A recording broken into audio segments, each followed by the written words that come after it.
Hello and welcome to another Flywheel Films video. My name is Austin and behind me is my 2006 NC Miata. It is currently floating because I am in the middle of lowering it and things happen as they do when you work on cars, and I am waiting for parts to come in. So I thought in the meantime I might as well update the appearance of it. I have yet to do any exterior mods, and I thought this was a really fun, cool first mod to do on the outside of the car. Let me show you.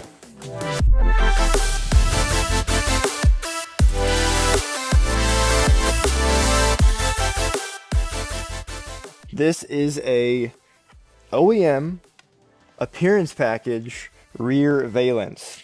It is already paint matched in winning blue. It's really stoked to find this on eBay of all places. It is new old stock basically. Still has all the original little 3M tape on it, all the mounting points. The paint is in perfect condition. This thing is mint. So really excited to find this. I really wanted an appearance package NC1. I think that is the best looking NC to come from the factory, but I was not able to find one with the other criteria that I had. This one was just too cool of a car to pass up, so I went ahead and snagged it, and then I decided, you know what, I'll do the appearance package bits myself.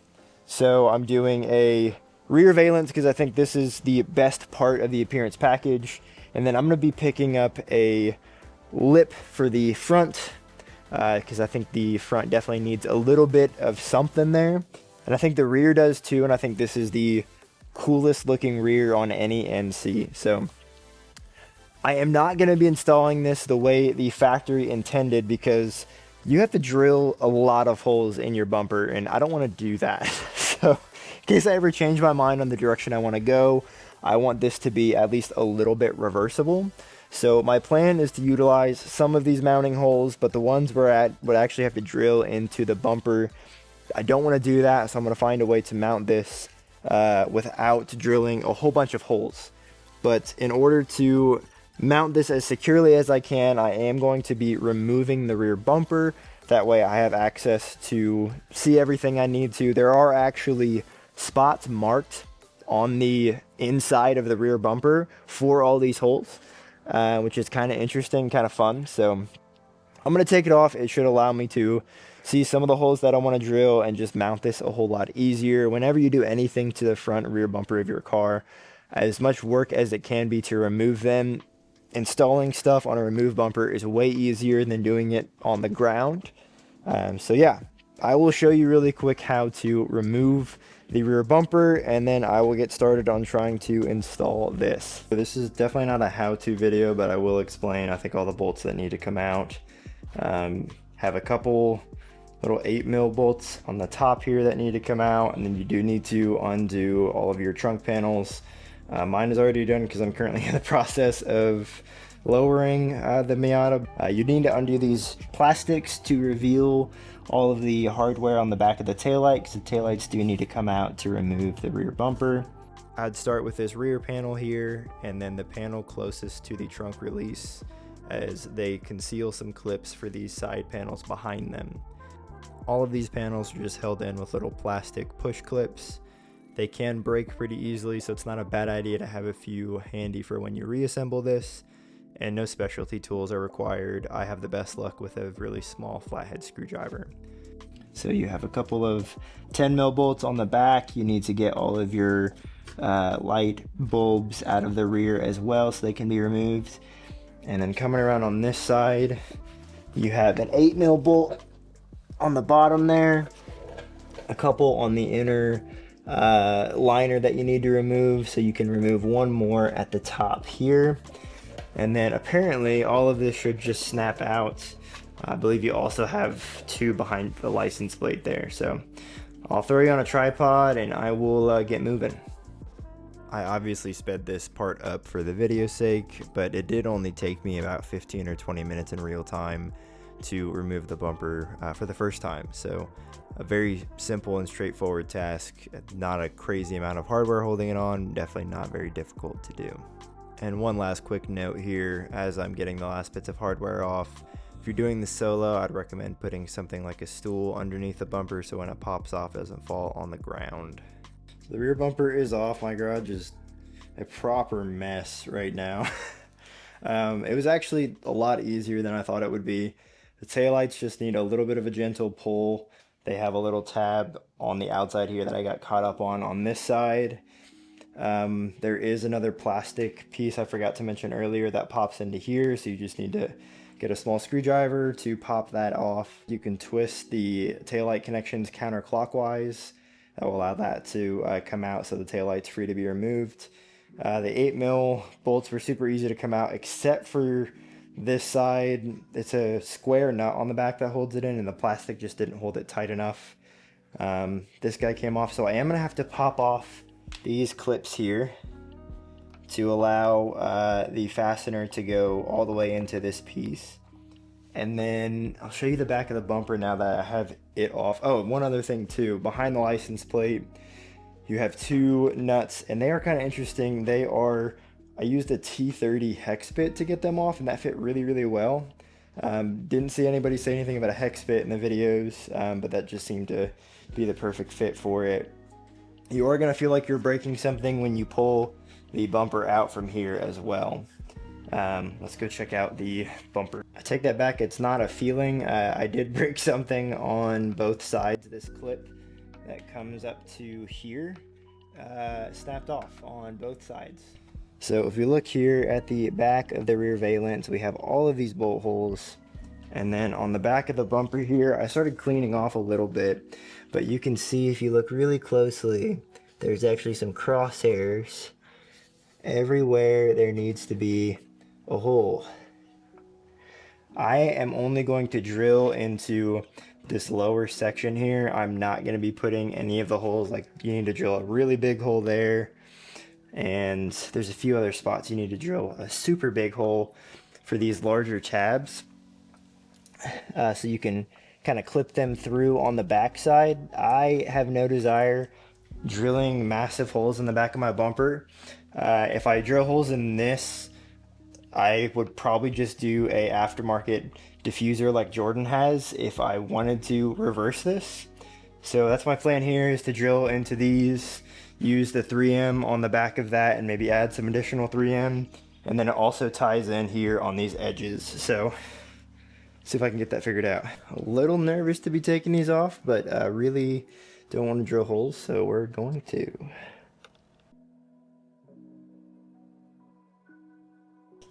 I'm super bummed I actually dropped this already and have some scratches on the outside of it, but we'll just say that's going to make this less precious so I can use the car and not feel bad about it. I'm going to get some sandpaper and sand these down. I am thinking about putting 3M double-sided tape on these right here. So after I finished sanding that side, I cut and sanded the other tabs off as well. I was really happy I decided to do this, as I did end up using it for the adhesive. And then before I did a test fit, I just wanted to securely mount the valence using some of the holes on the lower portion. So drilled into the unpainted part of the stock diffuser area using kind of a poor man's punch, which is just the old hammer and a nail. That way the drill bit didn't walk at all.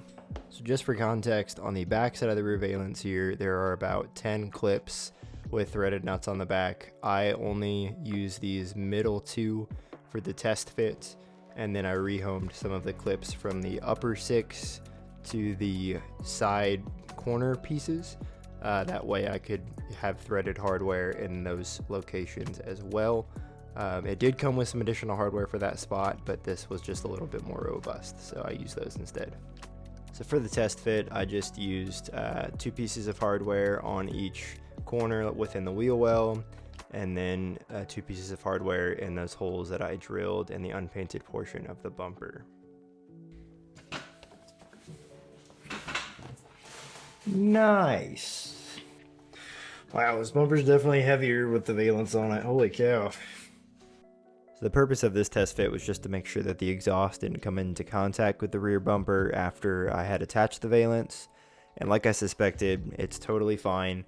I do understand why some people run a NC1 appearance package specific exhaust, because the tips are just a little bit longer.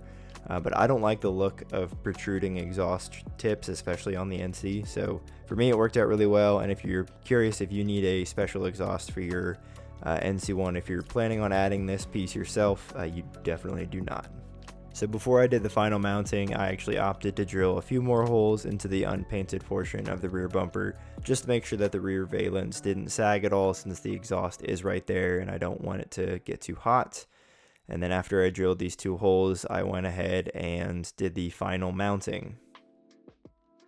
To prep for the rear valence install, because there is going to be some adhesive on this portion of the bumper, I prepped it with a little bit of alcohol. Just wanted to make sure I got any contaminants off the surface.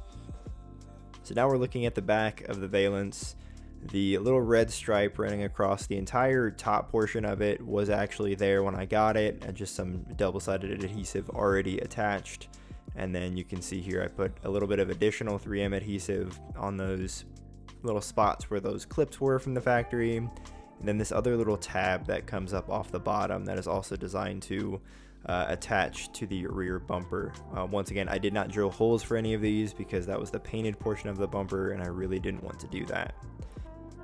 Alright, I'm doing one last test fit before I remove all of the adhesive backing. Just wanted to make sure that all my holes still lined up and that everything was looking good and the adhesive would actually come into contact with the bumper with where I placed it. Everything passed my initial kind of sniff test, so I decided to remove the adhesive and set everything on top.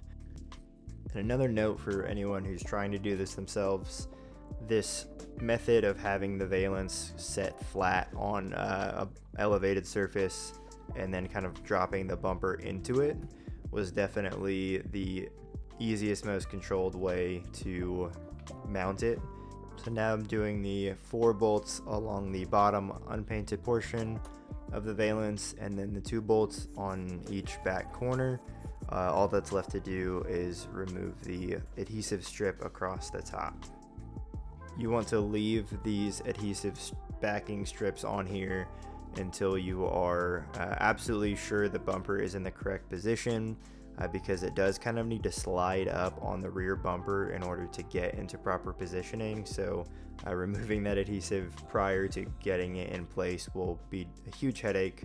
The adhesive that was on there had a couple little pull tabs that made it really easy to remove that little strip once it was in place.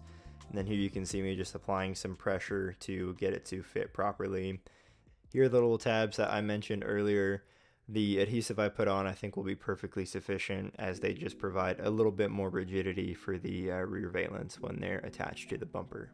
Pretty bummed because I forgot to hit play while I was actually mounting the bumper, but you can see it's on. Very, very pleased with it, but I didn't think far enough ahead. Being in the middle of a couple jobs, I wanted to get the car back on the ground on the new suspension so I could take it around the block and make sure there were no weird or alarming noises. So it passed that test, but to fully finish reinstalling the bumper, you do have to have the rear wheel out to get to all of the bolts for the little fender liner. So I'm gonna jack up the car just high enough to access those, and safety first, put a little jack stand under there. So before I get the wheel off, I want to show you one other quick thing. So like a lot of what Mazda has done with the rear bumper, there are these tabs here that are meant to be cut out if you do have an appearance package. So I'll just use some like household scissors.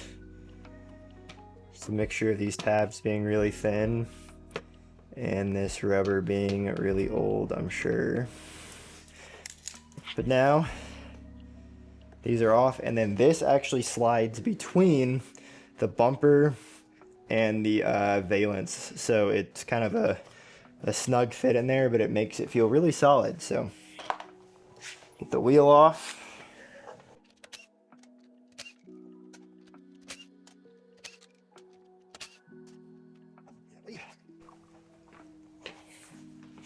I do need to take out the fasteners on the inside.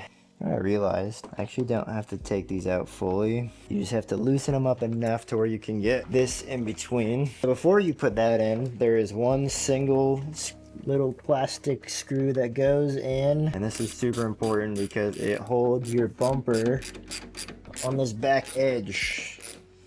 So it's just a plastic clip that holds it in on the side. There's a little screws into the plastic there. And now that that's in, this guy slides between here, kind of pops in all along this. Very nice and neat. And then these holes will line up there as well. Retighten those down. Boom. So there's one more on the bottom, and this gave me so much trouble on the other side. But also for those following along at home. So all of these in here, these top two and this one that goes in on the bottom here, is an 8mm, but it also has a Phillips head screwdriver on there. Definitely recommend an extension. Just makes getting these a lot easier. And then the one on the bottom, the differentiator, is it is actually threaded because there's a little metal square nut on the bottom that this will thread into. I've heard that nut can break loose, and some people have had to like glue it in there. Hasn't happened to me. Hopefully it won't. Let's see if this side is kinder to me than the last one. Oh yeah. Oh yeah. So it's pretty cool that this little piece of fender liner kind of ties the bumper and it just becomes rock solid. So it ties it into the body of the car here and then just creates a nice rigidity. So super, super solid. The only other things, I'll kind of walk you around over here. So when you're putting the rear bumper back on, since I forgot to hit play there, you have these little plastic clips, so I already popped those back in.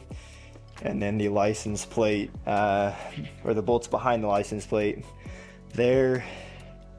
And then there's a couple little plastic little pins. So back here and here, it'll kind of rest in there and it pops in. And then that little bracket that runs along the side, you just want to push it in and you should be totally good. I'm super pleased with how this has worked out. Fits super well. There's a little bit of damage that I incurred while installing it. So not super happy with myself about that, but all things considered, I think it looks great. The tips of my exhaust are a little more inset now. I think some people probably wouldn't love that, but I'm a fan. So let me see if I can get the taillights back in and get this thing buttoned up.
All right, the rear appearance package is on. This was a much simpler job than I was initially anticipating. Like I showed in the video, all you have to do is cut off those little mounting tabs if you don't want to blast a bunch of holes in the painted portion of your bumper. I was really, really pleased that I was able to only drill 4 holes into the unpainted portion of the bumper and use adhesive everywhere else. I will provide links down below to the instructions that I use. They're actually the instructions that Mazda gave to the dealers to install this. I'll provide links for the hardware that I ended up using with the clips that this came with, and then the adhesive I used as well. Yeah, I guess a couple quick notes. The rear bumper removal, I think, is definitely worth it because I cannot imagine trying to drill those holes on the back side of the bumper without having the bumper fully removed. On top of that, just learning how this thing mounts, it was really nice to have the bumper off of the car. I am starting to see some of the adhesive that was on the kind of upper lip of the valence from the factory. It's already kind of coming off here. I would imagine that's just an issue of the adhesive being very old, so I may have to go back and reapply some adhesive there. But now that I know how this thing works, I have the holes drilled, I don't think I'm going to be that intimidated to do this job with the bumper still on the car. But yeah, I'm extremely pleased. This is my favorite looking NC rear end aside from maybe a Mazda Speed rear bumper, but this $300 valence was a lot cheaper than a Mazda Speed rear bumper. So, and I think it's really cool. I think it'll match the other aesthetic mods that I have coming. So I'm not going to give too much away, but I would love your thoughts on what do you think I should pair with this. Should I go full OEM appearance package on the side skirts and the front lip and the spoiler here? Should I throw in some JDM parts? Should I do some fun eBay cheap stuff and try to make it look nice? I'd love your thoughts. I already have some stuff on order, so I may not listen to your thoughts, but who knows? Maybe I could be swayed. Maybe I'll change my mind. But yeah, overall, extremely content. If you want to do this job yourself, I hope this video is helpful. I hope the links below are helpful. Stay tuned for lots more content to come. We'll see you guys.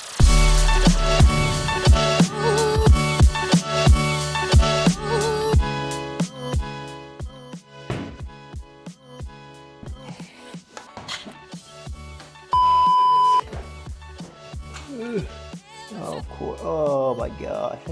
Nothing to see here, babe. What? Said nothing to see here.